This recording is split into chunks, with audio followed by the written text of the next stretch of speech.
Hey guys, thanks for joining us today for our study in toxic masculinity and our look into the life of King David.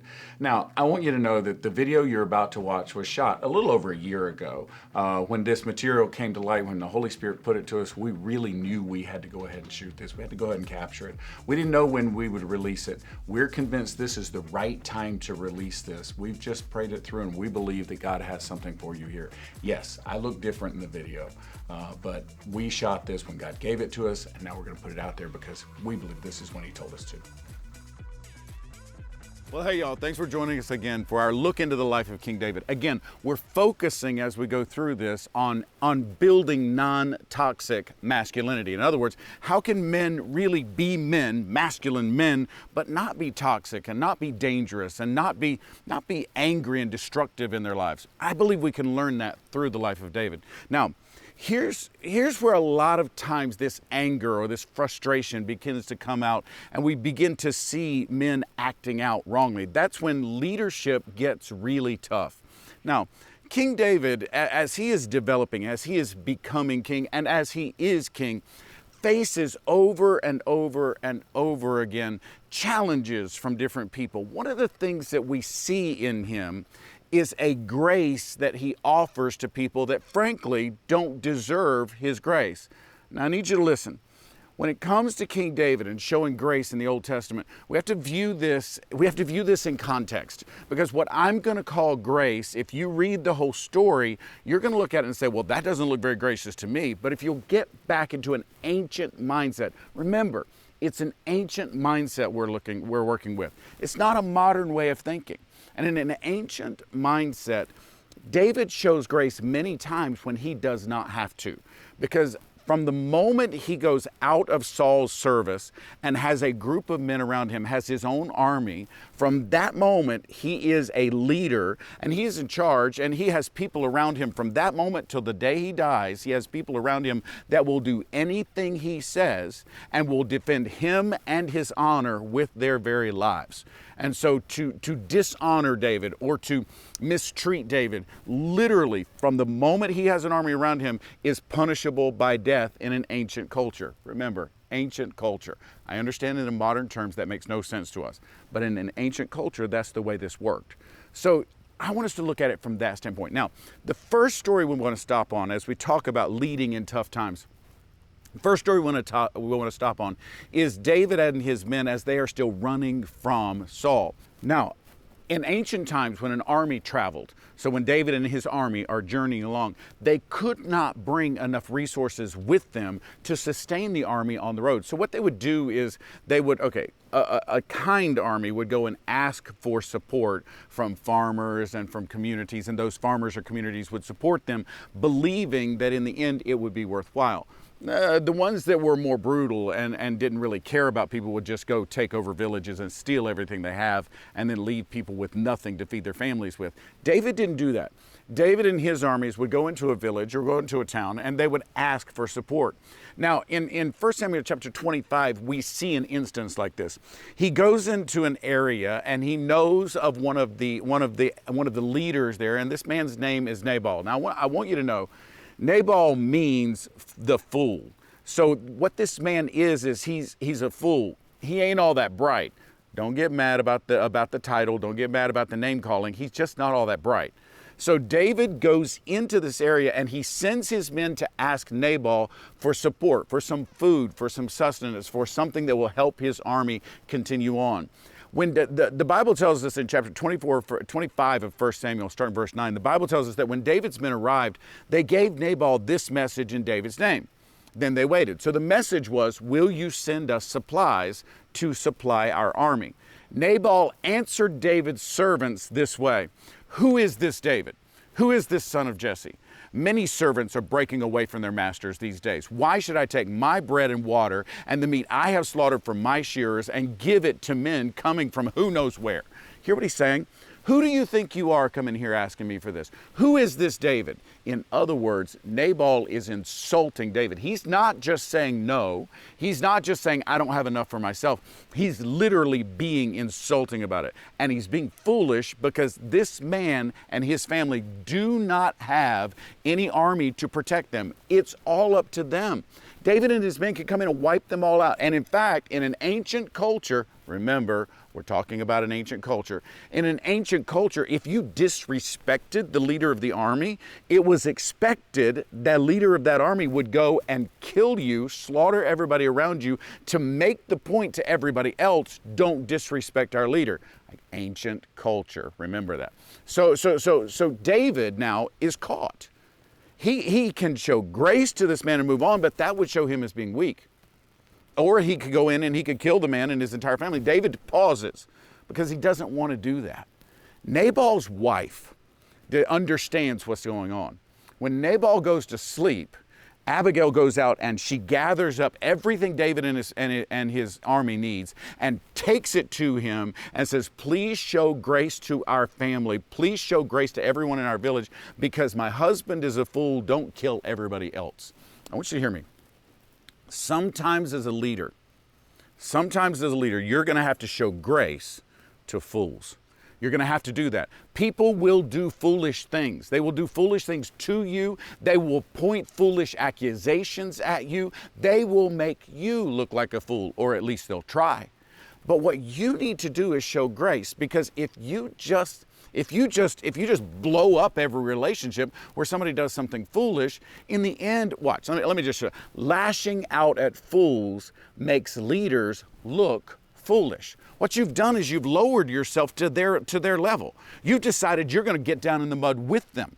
Instead, rise above it. We're not living in an ancient culture anymore. Nobody's going to accuse you of not being strong because you've decided to show grace to somebody that was foolish. In fact, when you show grace, when you show maturity, when you show strength, they will see your strength and it will magnify their foolishness as long as you don't climb down in the mud with them.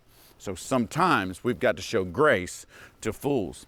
Now, later on in David's life, he comes into another moment. And it's another one of these moments where he has a chance to kill King Saul. He's not king yet. He wasn't king when he talked to Nabal. He's not king now. But he and his servant Abishai, they sneak into Saul's camp at night.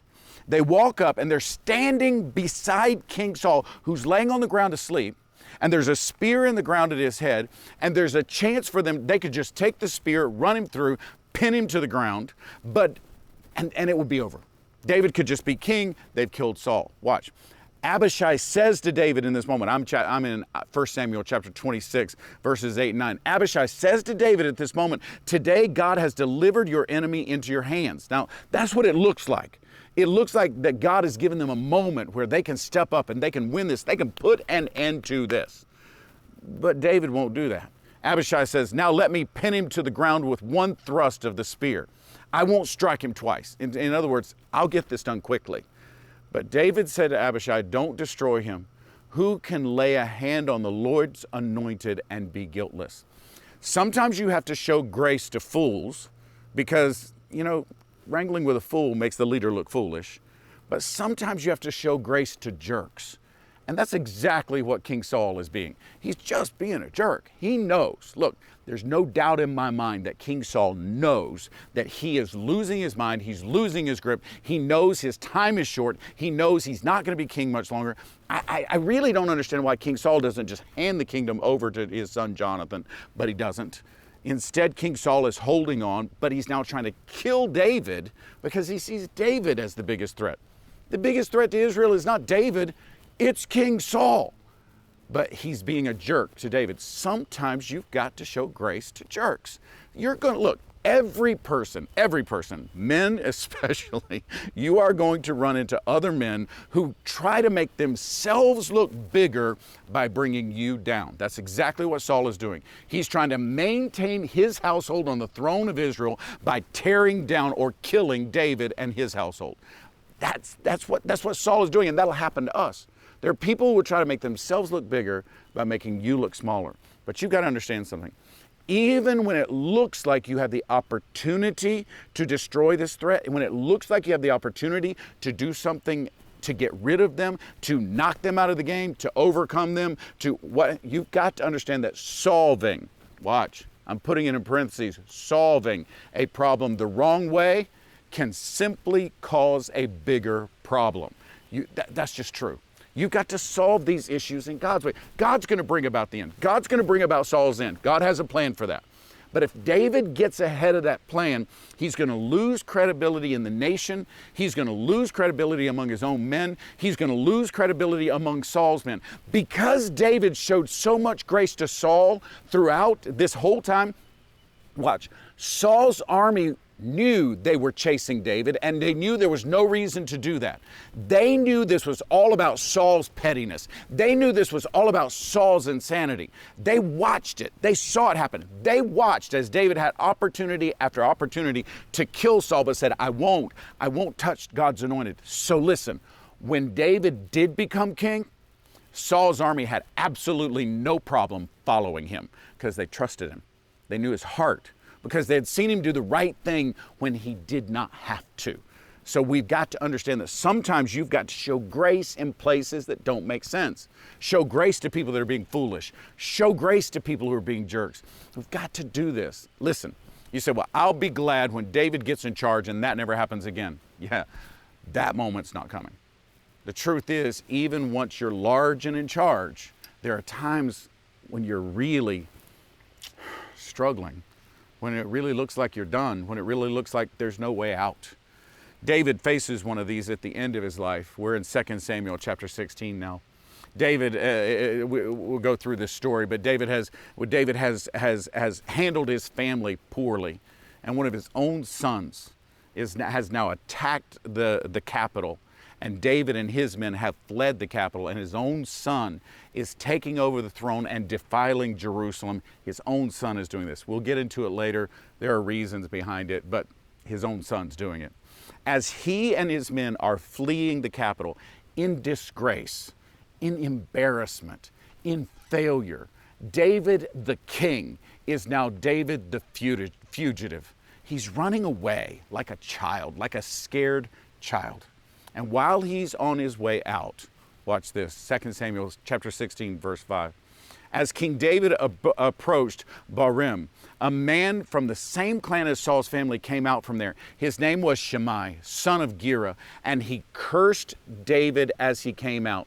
As David and his men are running for their lives, running away from David's own son who is taking off, this guy decides to just rub salt into the wound and decides that he is going to curse David out while David's going along the road. Listen, you've got to show grace sometimes as a leader to fools.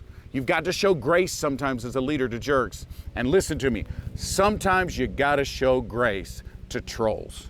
That's precisely what Shimei is doing. He is trolling David. In David's deepest, darkest moment, Shimei is, well, look, if this were modern times, David is failing, David is getting canceled, and Shimei's getting on his Facebook page and his social media and telling him off. Well, what are you doing that for now? He's already broken. He's left the capital. He's lost his throne. And now you want to curse him? Like, would you have done that when he was king? Of course you wouldn't. But now that he's not, you're going to do it now? You're going to kick a man while he's down? That's precisely what's happening here. And frankly, one of David's men says, let me kill him. Let me cut his head off, is basically what one of David's men says. And David says, no, leave him alone. Quite frankly, watch. David says, he hasn't said anything that's untrue. Leave him alone. Sometimes you got to show grace to trolls. Why? Because lashing out at trolls, listen to me. Hear me on this point. Everybody that gets on social media for any reason, hear me on this point. Lashing out at trolls only empowers their venom. That's all you're doing. You are actually giving life to their evil words that are crushing and breaking people's hearts. You're actually helping them get this negative message out there when you engage with them. I have to tell you, I'm not big on social media. Everybody knows that. But when I do post, you know what I don't do? I never respond to the comments. Do you know why? Because there's no sense in it. It adds nothing of value to the conversation because there's just this back and forth of people saying vicious things. Y'all, I have read places where Christians, pastors say things that are just not of the Lord. And all they're doing, they're just spouting venom into a world that doesn't need any more venom in it. And they're just spouting it. They're just trolls. And you cannot empower the venom of a troll or else you will cause the problem to be worse. Listen, you say, well, what am I supposed to do? If I don't respond, everybody will think I agree with them. No, they really won't.